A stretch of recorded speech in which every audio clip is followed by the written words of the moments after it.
Olá, pessoal. Hoje vamos falar sobre a Lei Federal 13.675, que institui o Sistema Único de Segurança Pública.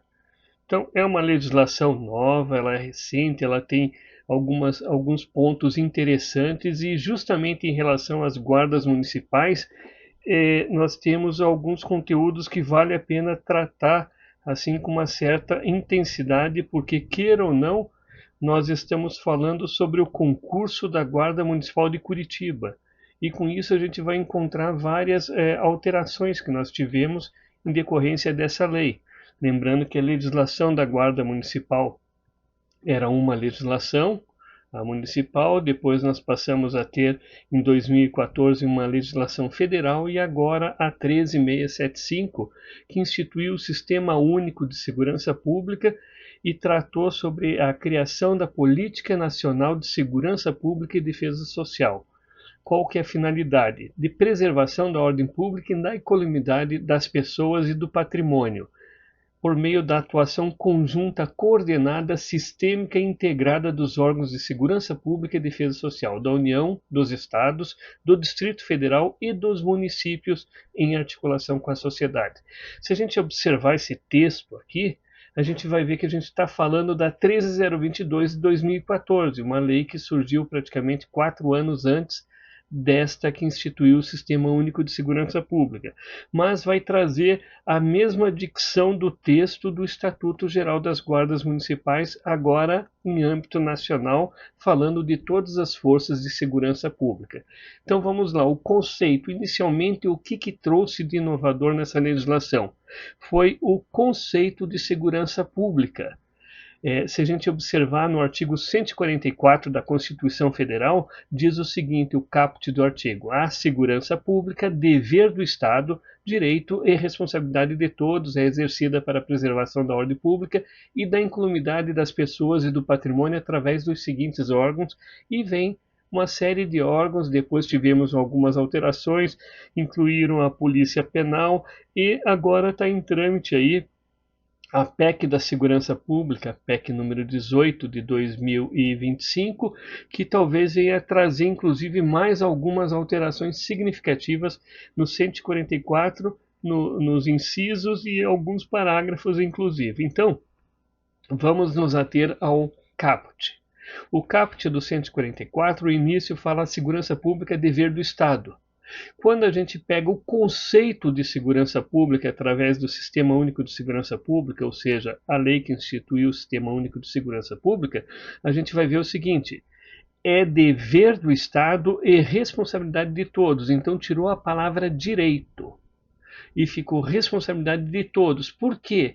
Porque aqui no conceito de segurança pública ele vai trazer o conceito do que são todos, compreendendo a União, os estados, o Distrito Federal e os municípios no âmbito das suas competências e atribuições legais de cada um. Então aqui a gente compreendeu agora que aquele texto que diz a segurança pública é dever do Estado e responsabilidade de todos os entes federados, quais são os entes federados que está dizendo o artigo 144. Então foi apenas uma tradução do que diz a Constituição Federal, e ficando assim o conceito de maneira mais clara e visível, para que perca aquela dicção que apenas o Estado que tem o poder de polícia. Não, todos os entes federados têm o poder de polícia. Sobre a Política Nacional de Segurança Pública e Defesa Social, o arcabouço estratégico e doutrinário que define as metas, os princípios e as diretrizes que todos os órgãos devem seguir. Então, tratando sobre a política nacional, ela vai tratar também, ela vai trazer um direcionamento do que os órgãos devem seguir nesse sentido.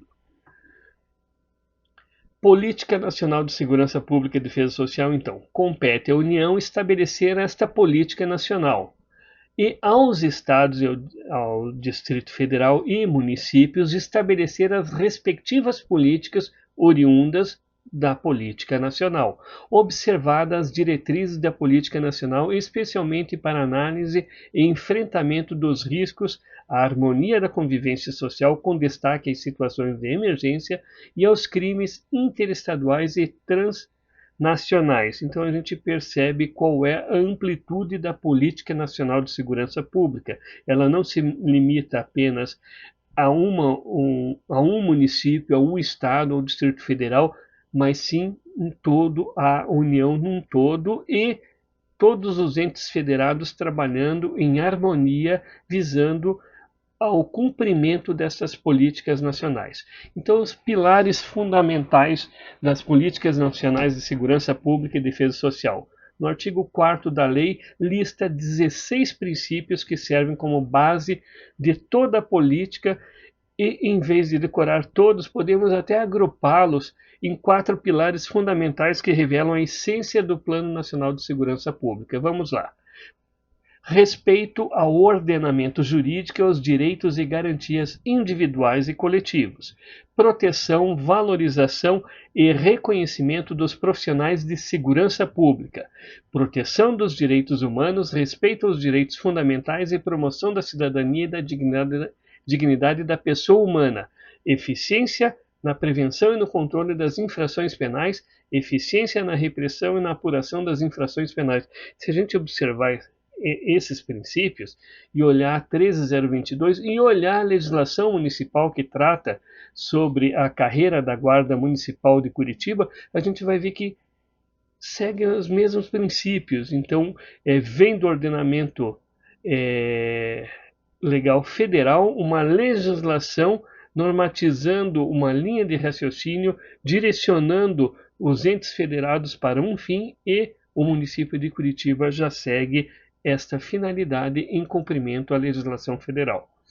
Então, eficiência na prevenção e na redução dos riscos em situações de emergência e desastres que afetem a vida, o patrimônio e o meio ambiente, participação e controle social, resolução pacífica de conflitos, uso comedido e proporcional da força pelos agentes de segurança pública, pautado nos documentos internacionais de proteção aos direitos humanos de que o Brasil seja signatário, proteção da vida, do patrimônio, do meio ambiente, publicidade das informações não sigilosas. Aqui a gente está pegando praticamente a 13022, que é o Estatuto Geral das Guardas Municipais, e enxergando tudo de uma maneira clara, direta e objetiva, nesses princípios nacionais de segurança pública e defesa social. Promoção da produção de conhecimento sobre segurança pública, otimização dos recursos materiais, humanos e financeiros das instituições, simplicidade, informalidade, economia procedimental e celeridade no serviço prestado à sociedade, relação harmônica e colaborativa entre os poderes, transparência, responsabilização e prestação de contas. Respeito aos direitos e à cidadania. Este pilar estabelece o quê? A base ética de toda atuação em segurança. Ele determina que as ações devem sempre respeitar o ordenamento jurídico, os direitos humanos e a dignidade da pessoa. Isso se traduz no quê? Na prática, no uso proporcional da força, garantindo que a proteção da sociedade não viole os direitos fundamentais do cidadão. Lembrando que o profissional da segurança pública, ele deve combater o crime e não o criminoso. Logo, quando existe o cometimento de uma infração, prende-se o infrator, conduz a autoridade policial que inicia a persecução penal, encaminhando tanto o preso quanto as informações, ou seja, o processo todo, ao Poder Judiciário, ao Ministério Público, que oferece denúncia, e vai ao Poder Judiciário, e assim sucessivamente sendo aplicado o direito de punir do Estado através do Poder Judiciário. Então nós vemos que o profissional de segurança pública, ele faz parte de um sistema onde ele não aplica a pena, e sim, ele retira o infrator da sociedade e conduz a autoridade policial e, consequentemente, a autoridade judiciária, que vai fazer a análise do caso e aplicar a medida cabível. Então, aqui nós vemos a síntese no respeito aos direitos e cidadania. Quando nós formos estudar o decreto que regulamenta a Lei 13.060, que é o decreto 12.341, a gente vai ver justamente esse aspecto também de maneira direta, agora na proteção da vida, na diminuição das perdas. Então, eficiência e modernização. A lei exige eficiência tanto na prevenção quanto na repressão de crimes. Isso significa usar os recursos públicos, humanos e financeiros da melhor forma possível e garantir que os serviços prestados à sociedade sejam rápidos e com menos burocracia. Valorização profissional. A lei reconhece desde seus princípios que a eficácia do sistema depende diretamente do bem-estar e da qualificação de seus agentes. Esse pilar ele determina o quê? A proteção, a valorização e reconhecimento dos profissionais de segurança pública, como um alicerce da política, compreendendo que cuidar de quem protege a sociedade é fundamental para um serviço de qualidade. Então a gente vê aqui agora o foco também dentro da valorização profissional. Por isso que eu falei que a lei da Guarda Municipal de Curitiba, ela é curiosa porque ela tem muito a ver tanto com a 13022 quanto com a legislação que instituiu o Sistema Único de Segurança Pública, porque os seus princípios que estão estabelecidos nessas legislações federais estão reprisados também nessa legislação municipal. Cooperação e transparência. Nenhum órgão de segurança pública age sozinho. Este pilar reforça a importância da participação da sociedade e da harmonia entre os poderes. Além disso, exige transparência e prestação de contas, garantindo a publicidade de informação não sigilosas para que a população possa acompanhar e fiscalizar o trabalho realizado.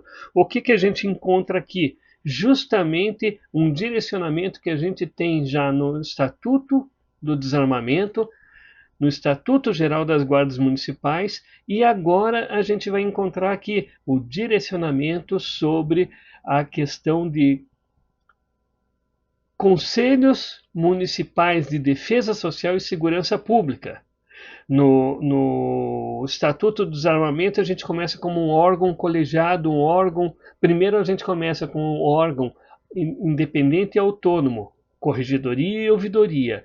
Daí, no Estatuto Geral das Guardas Municipais, esses órgãos, além deles, nós passamos também a direcionar a criação de um conselho que auxilia na gestão, na fiscalização, e agora a gente compreende o que diz a Lei 13.022, com a entrada em vigor do Sistema Único de Segurança Pública, que a gente vai ver o direcionamento do governo federal para que se crie nos estados, no Distrito Federal e nos municípios conselhos de segurança pública e defesa social. Então é interessante e você vê que é buscando justamente tanto a cooperação quanto a transparência.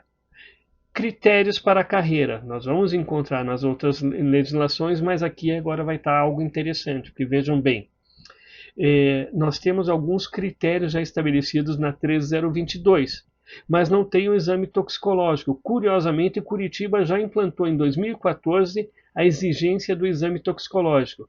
O que a Lei Federal de 2018 trouxe? A lei do ente federado deverá conter como critério para ingresso na instituição ser aprovado em exame de saúde e exame toxicológico com larga janela de detecção.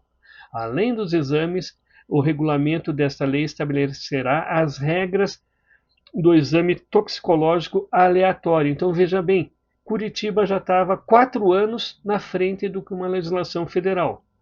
E agora, por força de lei, a âmbito nacional, busca-se implantar esta exigência em todas as guardas municipais, ou seja, em todos os municípios, em todos os estados, no Distrito Federal e na própria União, no ingresso na carreira da segurança pública. Então é interessante e é providencial. E assim nós chegamos ao final do primeiro módulo sobre o Sistema Único de Segurança Pública e as Políticas Nacionais de Segurança Pública e Defesa Social. Nos encontraremos em breve.